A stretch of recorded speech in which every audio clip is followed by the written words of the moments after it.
overwhelmed today with the huge response. We have about 250 people, who've already logged in on the platform today. Welcome to yet another session of Startup Buzz, hosted by the CII Startup Subcommittee. But what makes this evening so special is the collaboration with IWN, which is anchored by Ranjana, whom you have on your screen. As you all know, we do the Startup Buzz every Thursday, 5 p.m. And as I keep saying, you can actually set your watch to the time that we start. Women in wealth is something that is so interesting, a subject. Ranjana, I'm going to hand this over to you and to Preeti without further ado, and let you do the introductions to both yourself and to Preeti. I hope you both have a super session with our audience. Thank you. Thank you, Ravi, and thank you, Ninad, and Startup Buzz for giving us this opportunity to do this program jointly with Startup Buzz and CII Indian Women Network. And I'm the Western Region Chair for this for the second year, and we're very, very enthused and delighted to have with us Preeti. And let me just give you a short introduction about her. Good evening, everyone, and welcome to our session, Untapped Billion-Dollar Market, Women and Wealth. As women increasingly influence investment trends, entrepreneurship, and financial decision-making, understanding this evolving market has become critical for businesses, investors, and policymakers alike. Today, we will explore the opportunities, challenges, and future of women-led wealth creation. It is my immense pleasure to introduce our distinguished speaker, Ms. Preeti Rathi Gupta. Preeti is the co-promoter of Anand Rathi Group and the founder of LXME, India's first financial platform dedicated to empowering women throughout financial literacy, planning, and investing. Through LXME, she has inspired and enabled more than 10 lakh women to take charge of the financial futures. By the way, I downloaded the app today and it's super useful, super easy to use. And I would request all of you to take a look at it and download the app. I was really, really super happy to do it, Preeti. Hearty congratulations for that. A Harvard Business School alumna with over 2 decades of experience in the financial services industry, Preeti has played a pivotal role in building several businesses with the Anand Rathi Group, one of India's leading financial services organizations. She is widely recognized for her commitment to financial inclusion, innovation, and women's economic empowerment. Please join me in welcoming Preeti Rathi Gupta. Preeti, thank you very much for coming here. And I know we have a short time of about maybe 42 minutes and we'll have a lot of questions. So may I start off by asking you the first question? And I would request the audience to please, post your questions in the chat box and, we will take them up as and when, we go through the session. So, Preeti, you come from the world of traditional finance and have built a platform focused exclusively on women. What did you see that the rest of the financial industry was completely missing? We wanted to hear your views on that, Preeti. Thank you, firstly, Ranjana, Nina. Thank you for inviting me here, CII and Indian Women Network. Really a pleasure to be a part of this discussion. Ranjana, I think the question you asked me is just so, I frequently get asked this question. And it's interesting to sort of, share how actually Lakshmi came about, right? So, I've been part of financial services for almost 3 decades now. And one of the biggest realization was that when I was talking or talking to clients or customers, there were hardly any women there, right? Initially, I thought it was a function of not having women on this side of the fence. So we first worked on getting diversity within my parent company, Anand Rathi. But we soon realized actually it was not just that, right? There weren't any women customers. There weren't women who were asking for how do I grow my money? How do I look at my money? And basically financial services was catering to men. And I think it became sort of, this cycle where when you get a data set, you build more and more on that data set. So it becomes sort of this, like I said, like this entire data bias that was built in financial services, where people were actually completely oblivious that this data set is so skewed towards just male and Time male delete. behavior, right? And which is तो why, calendar invite open कर. sorry, I think somebody is calling. Sorry, there's some disturbance. Can you go? Yeah, sorry, Preeti. Yeah, go ahead. So I think what people when we build financial services, I'm sure from the day it started building, we used a skewed data set to build more on it. So the entire ecosystem was actually built to cater to the behavior of men because they were the early adopters, right? I think it really needed a woman to see that there were no women, out there. Like we've seen for everything else, right? I mean, there's a beautiful book that is written by Caroline Crado Perez. It's called The Invisible Women. So in a lot of, we'd see it in products, we'd see it in different sectors where women were completely missing, right? But it did not occur to anybody to say that, okay, where are the women? It was only the women when they came there and they say, oh, I'm the only one in this room, right? For me, a lot of the times I felt I'm the only one in the room. Where are the other women? And I think that's what led to really understanding where are the women? Why are they missing? And then I actually went, we had about 800 locations in the country. I visited almost 30 to 40 locations to understand where are the gaps. And I think once I understood that, and this became actually my pitch in my Harvard Business School classroom, to say that, a new business, if I had to start, would be called Lakshmi. That's how we pronounce it. It would be called Lakshmi, and it'll be a platform for women to come and manage their money, a platform that is built for their behavior. Because money management is a behavioral science and not a mathematical science. And I think we've completely missed that behavior set. And that's what Lakshmi aims to achieve or close, the gap that Lakshmi aims to close. Thank you so much, Preeti. You said it so beautifully. And sorry, I was going on saying Lakshmi. Actually, it's Lakshmi, which is, I should have, thought about it earlier, but it's such a beautiful word.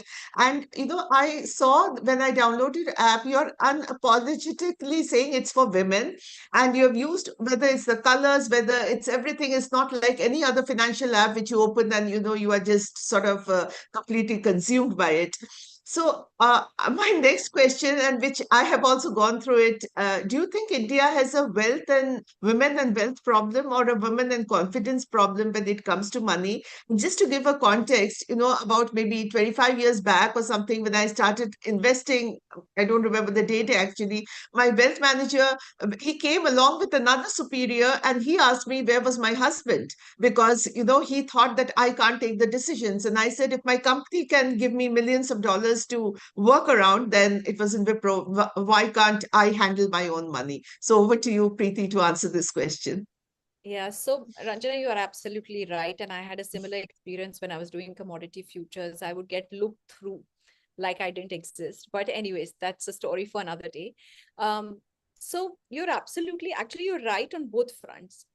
India has a women and wealth problem, but that stems from the fact that there is a, women and confidence problem, right? So we actually released recently released a report with EY. So it's called the EY and Lakshmi report, which talks about how, first of all, I think there are very tall claims that are being made by financial institutions that say, okay, today 23% of the AUM is held by women. Women participation has increased. But if you actually go into the data, and I keep coming back to data, you would actually see that out of this 23%, barely 1 or 2% of that wealth or that asset under management into a mutual fund has come by a woman herself taking that decision. It's normally the men, father, brother, husband, son taking that decision, right? And this report actually talks about why that is happening, right? We have index in it, which EY has come up with, which is called the Wealth Participation Index, which talks about 4 things.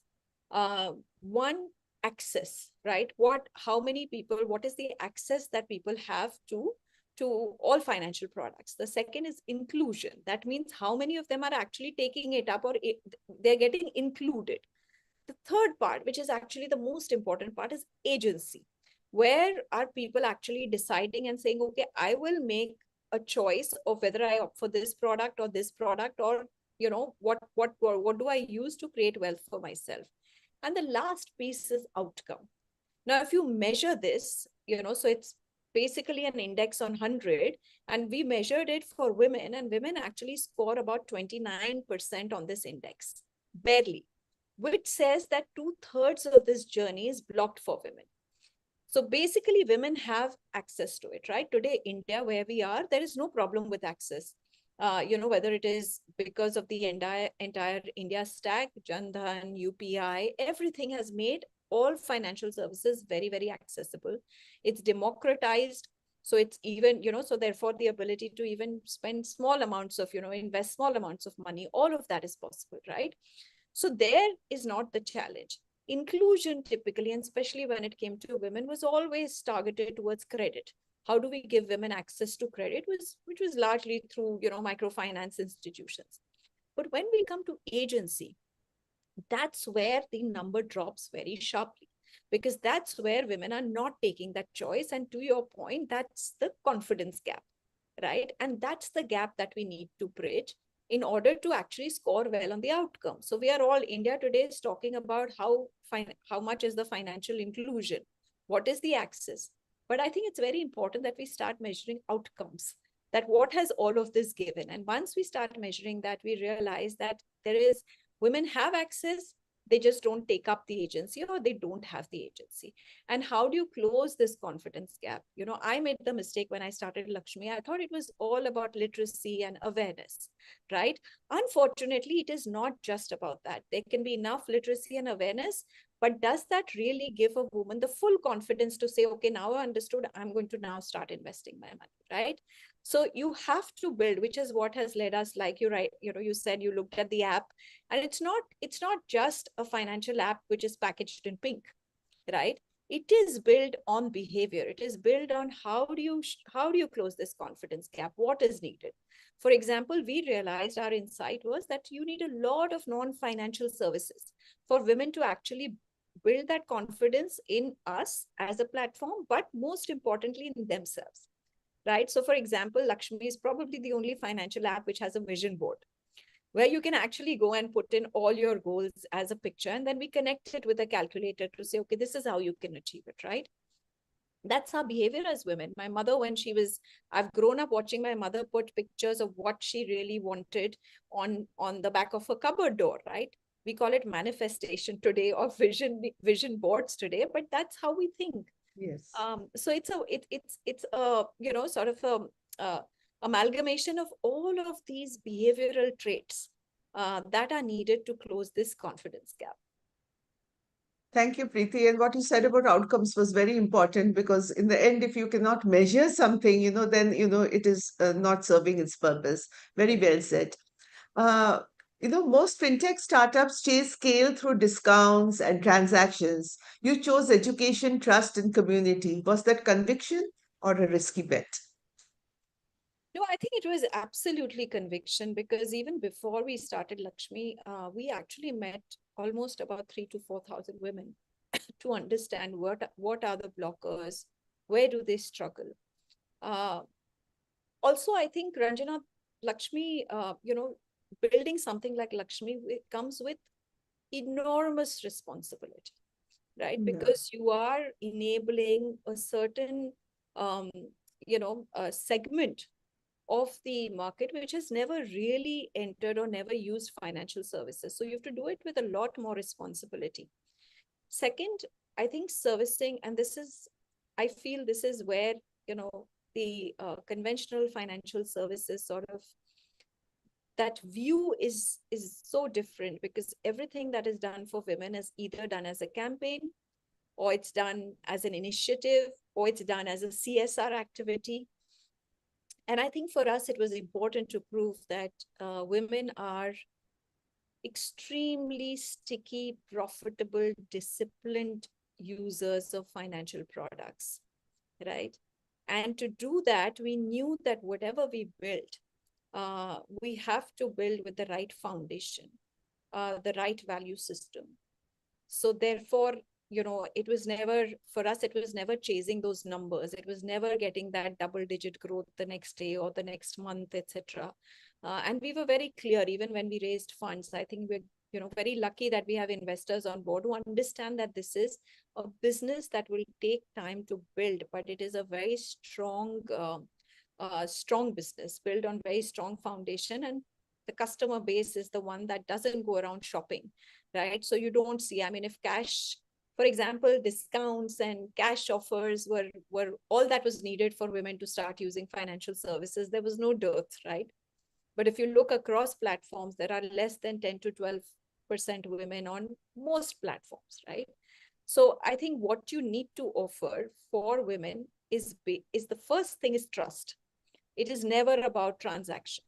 I mean, I think the servicing a women's segment is creating a trust economy. We knew that from day one.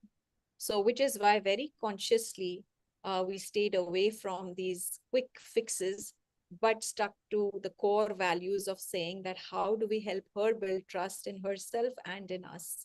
And which is why I think everything we do, as you've seen, is very different than any other financial platform. Anyone. Absolutely. So conviction takes 100%. I'll take one more question, then I'll take some of the audience questions. And I think this is something which all women would like to hear from you. If a young woman in her 20s start investing early today, how different could her life look at 40 compared to the previous generation? Nowadays, you see that women are aware and they're investing much earlier. So what is your take on this, Lakshmi? No, sorry, Preeti. I'm calling you Lakshmi. I think they're interchangeable. Yeah. That happens again very often, so that's fine. So no, I think one of the things that we need to understand is that a 20-year-old of today is so different than the 20-year-old of the earlier generation, right? Her needs are very different. Her life goals are very different. Her lifestyle is very different. I mean, I think the earlier generation said, okay, we will study, we will get married, we will have children, and then we will retire at 60. Today's 20-year-old is thinking that, okay, I'm going to start working, I will take a sabbatical, I will travel the world, and then I'll probably go back to education, and then maybe think if I ever want to get married. She's not thinking about, okay, I'll get a job, then I'll get married, and then I'll, buy a house. It's not linear thinking anymore, right? So I think it becomes even more important for a woman of today, a 20-year-old of today, to manage her money. Now, how can it be different? So first of all, I think it's even more imperative for a 20-year-old today to start as soon as she can begin investing, even if it's with a small amount of money.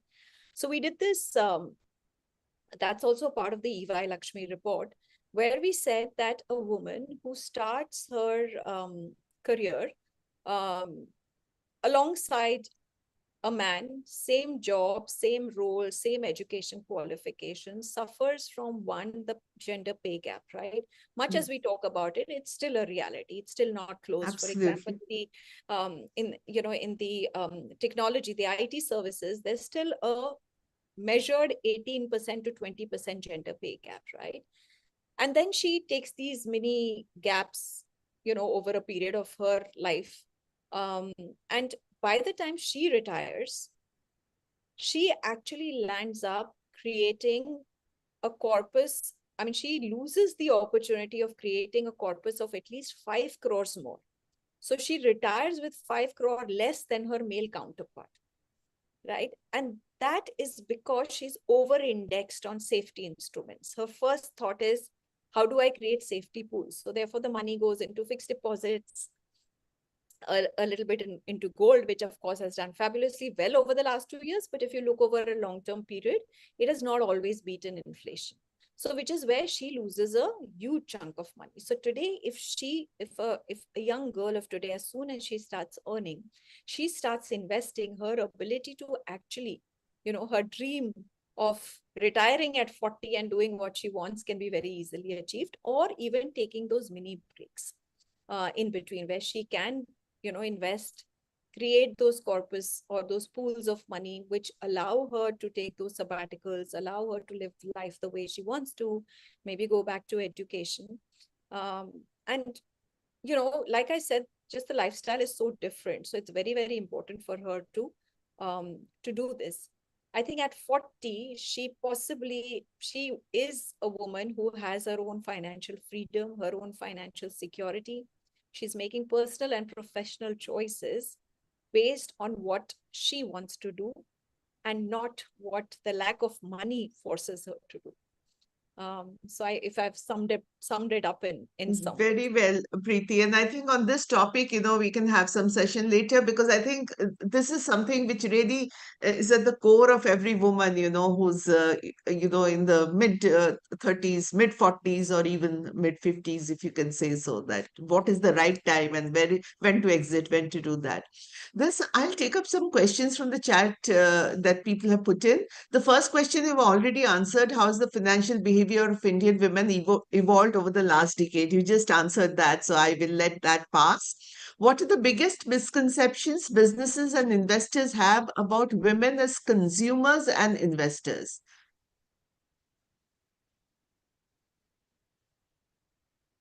Preeti? Sorry, I think Preeti? Ranjana, I just lost you in between. I'm not sure if Okay, it okay. okay. What are the biggest misconceptions businesses and investors have about women as consumers and investors? What's I some of the yeah. misconceptions? So I think Ranjana, I answered this in part before, that most businesses assume that the behavior of women is the same as that of men. Right? Whether it's not just financial products. For example, I don't know whether you knew this and how many people on this call knew this, that when the safety features of a car were made, they were made keeping a male driver in mind, right? Hmm. Now, today the world has changed, and now I know, including the Mahindras, right, where they have worked on saying, okay, today's car now has safety features that take into account there's a woman who could also be driving, right? So I think that was the biggest misconception. When it comes to Thank you. financial services or investment, I think it was very clear that um, businesses thought, in fact, when I started Lakshmi, a lot of people came and told me that, oh, women will never invest their money, right? Or women are they're risk averse, so they are not going to put their money into capital markets or stocks. And I think one of the myths that we've broken with Lakshmi is that women are not risk averse, they are risk aware. A woman will actually really do her homework before putting her money anywhere. She will find out where it's going, what's happening. She will not put her money in things she doesn't understand. It's something that we keep telling our investors all the time, that do not get into places, do not put your money into instruments that you don't understand. But women do it. They are the best. Actually, I mean, there is a book written on Warren Buffett's investment philosophy called Invest Like a Woman. So actually, women make for amazing investors. They have absolutely the right attributes. And like we've discussed, I think it's the confidence gap that is lacking. So I think a lot of these myths that exist, I think the entire ecosystem now is coming together. I think women themselves are rising to say, that we are not what you assume us to be. Very well said, Preeti. And I think women know, you just come with any sort of instrument, they're not going to invest in it unless they're very, very sure, 100% sure of that. And that's a very good thing about women. I'll go to some questions are repetitive, so I'll go to the newer questions. What are the 3 financial habits every young professional woman should adopt today? So I think one of our biggest challenges is the world we live in today is there's just too much consumerism around us, right? I mean, today, if you're on any social media platform, I open Instagram in the morning, and the first thing I get is some product push. Somebody is selling me something, right? And the chances are that I may skip 1, skip 2, skip 3, but given to the impulse of the 4th, right? So one of the most important financial habits a woman should have today is actually having a budgeting, whether you use a tool, whether it's whatever you may use, right? Saving is an important habit, which increasingly, I feel the young generation of today is not paying attention to, right? We all want to live in the today, but really understanding that your small savings are actually the ones that are going to make your future very bright, right? And which doesn't mean that you have to scrimp. In fact, on the Lakshmi app, we actually build an expense tracker, which enables women to actually, bucket their expenses into needs, wants, and investments. So the first thing is being very mindful. Second financial habit is that you need to, the second most important thing that you should do is actually make sure that you are adequately insured. Again, something that we always overlook, particularly as women. It's inherent nature that we will care for everybody else. We will make sure everybody is taken care of. But just like when you sit in an airplane and there's stormy weather, you've got to put your seatbelt on first to make sure that you help somebody else, right? Or put your oxygen mask on first. So make sure that you have adequate insurance. As a country, we are underinsured, but I think the younger you are, the better, better off you are taking insurance, because your premiums are far more effective. So firstly, taking a health insurance so that nothing eats into your savings. That's the first thing that you need to take. And the second is obviously a term insurance if you have people dependent on you, right?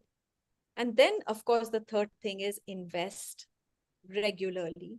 You don't need to be, sort of a market expert to invest your money. Today, it's fairly simple. Begin with even 100 rupees. There are beautiful products like the systematic investment plan, SIPs. All you need to do is automate it so that your investments don't depend on you to remember. Start small and then keep building it up as your earnings increase. So I think these three things, if you start on day one, you will be good to go. Thank you. These were very, very useful tips for everyone, and sometimes we miss them out. Even missing one of them can really play a very major role in our lives. So thank you, Preeti, for saying that. What role can technology and AI play in democratizing wealth management? So today, it's all about AI. So wanted to hear your thoughts around that. Preeti. Well, I think technology, Lakshmi, exists because technology gave us the ability to create a platform which could reach out to so many women. So technology gives you scale, technology gives you democratization, digitization, all of the things that are necessary for the deep penetration of financial products and access of financial products by the masses, right? AI is a very interesting piece in all of this.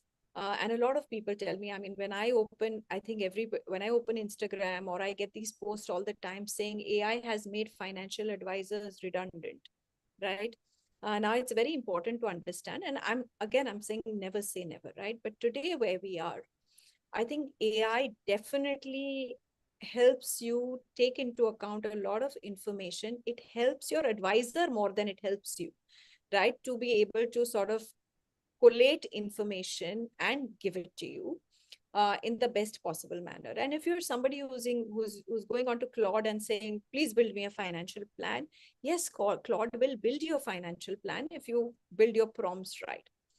But there is that overarching, there's a reason why personal finance is called personal finance, or there's a reason why this is called so behavioral, as a science, right? And I will give you an example. Today, given how we've seen the markets over the last, say, 6 weeks, 8 weeks, 2 months rather, with the volatility that we've seen, right? When it comes to investment, the ability to stick to that disciplined approach, or that human touch that is required for you to do this journey effectively or handhold you through this journey will still be a human, right? So I think it's great. AI will definitely help the industry to, again, scale up to, for example, we are using AI very effectively to reach out to to sort of women in the tier 2, tier 3, even rural areas but that AI is being used by a relationship manager, somebody who's advising her, right? Because it is still something she is not used to. You're doing your investing for the first time and you're figuring out, how do I traverse this? Particularly for women, I think it's very, very important because our life stages are so different, right? The way we think is very different. You and I could be the same age. We could have the same, say children the same age, same city, but yet the way we think about money will be very, very different. Right. Or our life stages of, where we are right now in life. Are we thinking of starting a new business? Are we thinking of, switching jobs? Whatever it is that we're planning to do, I think it's very important that as per life stages, that human approach comes in to help us navigate this. So I think AI will change the role of a financial advisor today, from actually collating information and giving it to you. And it'll become more sort of human behavioral approach. And therefore, I always say that even financial advisors need to skill up, because what we've always lacked is basically this whole behavioral approach. Not always lacked, but that's not been our strong forte. And I think every financial advisor will have to build this muscle of really understanding, human behavior, and how do you help, your clients navigate this space. Thank you, Preeti. I'm cognizant of the time, and we have about 12, 13 minutes to go, and we have 5, 6 questions. So I'll try to make it quick. Have investors become more receptive to women-led startups over the past few years? And I'll combine another question. What qualities make a founder stand out to investors irrespective of gender? I can read it again. No, that's fine. Absolutely. I think this is a question that's, I think, very close to my heart, because I do think, look, there's enough statistic to say. In fact, Kalari's also released a report that today only, for every 100 rupees, only 3 or 4 rupees go to women founders, right? And I think we are still a long way away. What has changed over the last few years is there's a very robust ecosystem that has come about, whether it is funds that are backed by women for women, for investing into women businesses, or a lot of mentors in the ecosystem. And also, I think that slow ungendering of the entire, of VC money or private equity money. It's still a very, very slow process, Ranjana. And I think a lot more needs to be done here. I can tell you that for me also, as a woman building something for women, firstly, I had to go and convince investors to say, this is a need, right? I've actually been asked by an investment banker saying, why will men in India allow women to manage their money? So that, we've had our own interesting journey, but it is still a uphill journey. It is still a challenge. The only, the one important advice that, I mean, I'm not sure whether I'm good enough to give advice, but the one thing that helped me navigate was that you, as a woman, you need to leave your gender at the door. When you go to meet an investor, don't think about, I'm a woman founder. Stop saying I'm a woman founder. I'm a woman entrepreneur. You are an entrepreneur. You are a founder. So leave the gender at the door when you walk in, and let your conviction lead you there. Because at the end of the day, I think money backs conviction. The other challenge that women also have in this is, I come back to the confidence gap, where we doubt ourselves so much. So I know I have been in rooms where a lot of the men founders will say numbers absolutely with absolute nonchalance, like okay, this is what I'm going to aim for, right? But a woman will second guess herself, and she will, when we do scenario planning, women do, like, they come up with a worst scenario, right? Okay, worst case, okay, this is what we're going to do, right? So I think we're very conservative in even pitching ourselves, and that is something that we need to change. I think if you have a conviction, I mean, today I know when we're building Lakshmi that with with the Indian women themselves participating in these markets over the last 2-3 years, over the next 2-3 years, they can add 4 lakh crores to the market, to the capital markets. I mean, we are complaining of, 22 billion or $20 billion flowing out of the country through FIIs. And I'm saying there's an entire segment that can put in 20 times, 30 times more of that money into the markets, right? But you have to lead with that conviction. You have to say, yes, there is a opportunity. Yes, I have something that sort of solves for that, or, optimizes on that opportunity. Leave your self-doubt along with your gender at the gate. Very well said, Preeti. And you were very candid to say that we do second guess ourselves, very, very candid. Because of lack of time, I'm going a little faster. What are the biggest wealth building mistakes you see professionals making in their 20s and 30s? So it can be gender neutral. Doesn't Yeah, have to be gender absolutely. neutral. So I think the one thing that we don't do is start uh, systematically investing or planning for our goals early on. I think by the time, in fact, if you look at data of most financial services firms, uh, investing actually starts by the time you're 30, right? 28 or 30. Now, ideally, you should start investing the day you start earning. So that's one big mistake, right? Because you want to use the power of compounding, and what you need to do is make use of the time, right? So that's one of the mistakes that a lot of professionals do. Don't start early on. I think the second is that we sort of try and there's a concept called social investing, where everybody is telling you, okay, do this. I mean, just today I got asked by a newspaper that, what do you think about the SpaceX IPO, the tokenized investing into the SpaceX IPO. And one of the biggest mistake we do is that we tend to listen to a lot of this, noise around us. You can call it social listening, but that's where we need to actually shut down, especially when it comes to our investing. So I think your investing needs to be done with your getting the right information yourselves, informing yourself and making that decision based on your goals and your needs, right? Because everybody is different and your goals are very different. I think the third mistake I would say is that, and this is again, I think, gender neutral, is that we don't, are like, it's so deeply embedded that as soon as you actually start earning, you should buy a home, right? And when I speak to so many people who've reached like 32, 33, and they've already sort of tied themselves to a home EMI.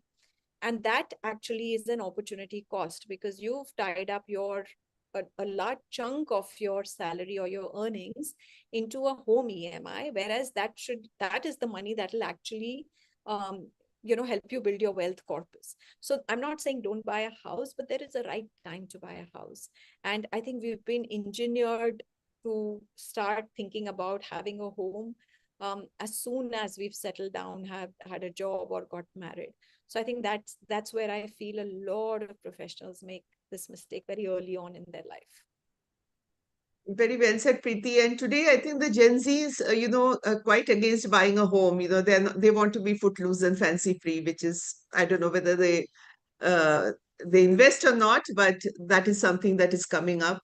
There are quite a few questions. I don't know whether we'll be able to finish all that. So you're really, really, Preeti, you've made a great dent on everyone. Everyone's interested to know your views.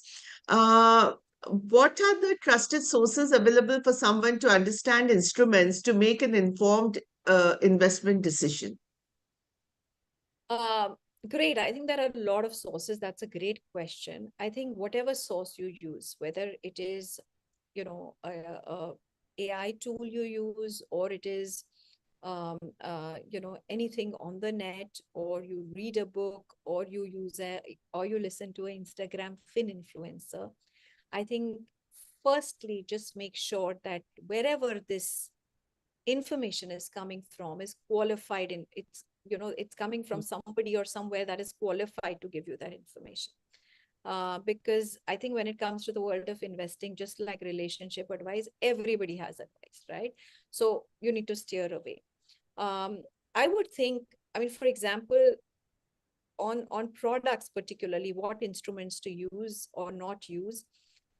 Today, like I said, I think it's a great, using AI as a tool to understand what is suited to me, not suited. What are the pros and cons of any instrument that you use is very important. I think a lot of financial services platforms have all of this information.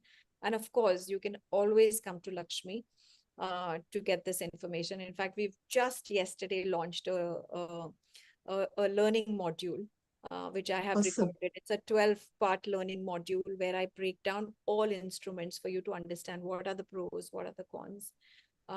The only bit, I mean, there's no lack of information today. I think it's important to understand, important to make sure that it's coming from the right person or right place. And second, it should be filtered with a lot of care and caution, filtered for you. Um, to make to you should know that how do I make use of this information, right? How is it suited to me? So that comes to behavior. I always recommend, the Psychology of Money as a behavioral book to read before you start searching on instruments, to understand what is your behavior and what is best suited to you. That's a very, very good point, Preeti, to understand yourself first and then do and not go by someone else's advice. I mean, so that you're well informed. I don't think this anyone else has said to, read a behavioral book.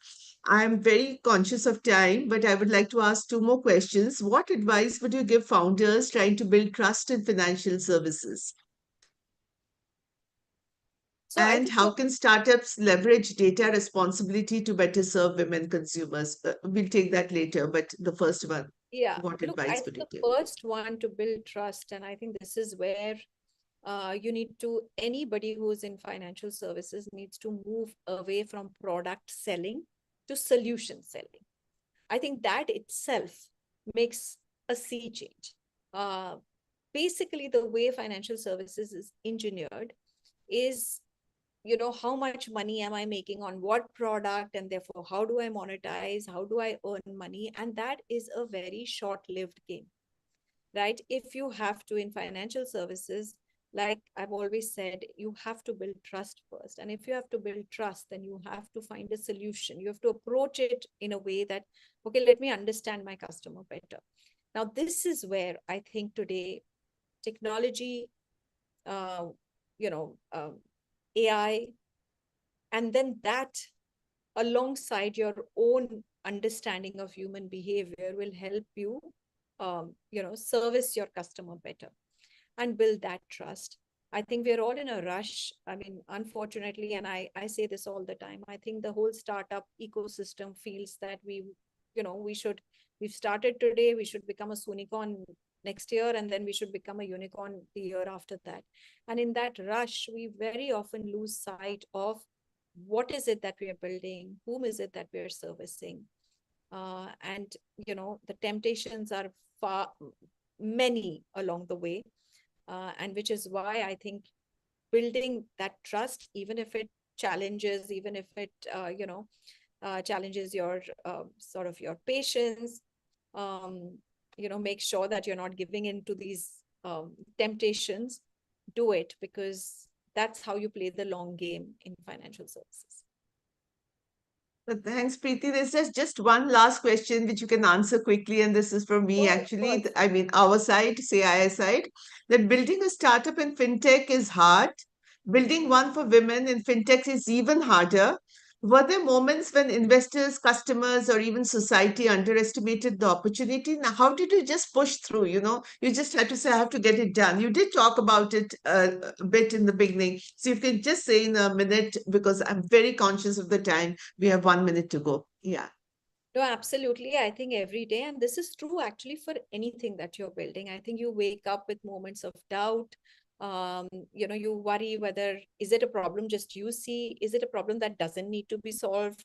And you will have many naysayers, right? And I keep coming back Yes. to the fact that, first of all, build your business model, whatever it is that you're building, first validate it, right? Do your first validation. And that's what we did when we started even just a community on Facebook, which was a closed group for women talking money. Within months, we had thousands of women wanting to ask money questions, right? So I think just understanding and validating it upfront and then coupled with your conviction will make you push through those hard days.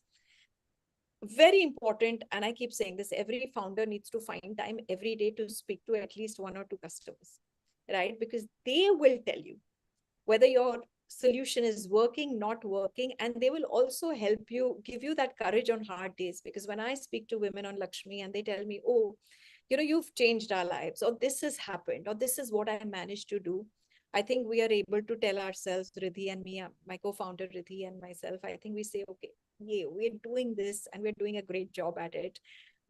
This is a hard day, but we will push through. So keep in touch with your customers, and that irrespective whether hard days or not, you should do. So I hope this helps. Great. Thank you so much, Preeti. You were amazing. There's so many questions unanswered. And, we have this startup buzz every Thursday at 5 p.m. I would like others to make a note of it. And Preeti, you were absolutely amazing. And I thank CII, I thank Ninad, Ravi for this opportunity to be speaking to you. It's such a great honor and privilege. And so many myths were, dissemodified, and so much of information that we got that we can keep speaking to you for hours on through, I think we'll do another session for Indian Women Network. There was a last question from someone about how to get in touch with Indian Women Network. At the moment, I can't remember the other ID, so I've given my ID. So it's, rmaitra@newhaven.edu, and I'll put you on to the membership committee as well. And thank you so much, Preeti, and may Lakshmi always be with you. And I would request all the people who have joined in to please download the app and look at it. And it's amazing. And I'm going to try it completely, doing all my investments and keeping a track of that on Lakshmi. Thank you, Preeti, and thank you, CII. Thanks everyone for joining Thank in. you so much Thank you for very having much. me. I enjoyed the conversation, Ranjana. Thank you so much. And I think there are some people asking about the app. It's there on App Store, Play Store. You can see the spelling LXME, just type it and you'll find us. Yes, it's Thank on you, Google. If it's CII. an Android, iOS, yeah. Thank you, CII. Thank you, Indian Women Network. And Ranjana, I would love to talk to the women of the Indian Women Network as well. Yes, we'll do that. Thank My you, everyone. Amrita is here on the. We'll do that. Thank you so much. Thanks, Thank you. everyone. Have a good evening. Thank you. Bye.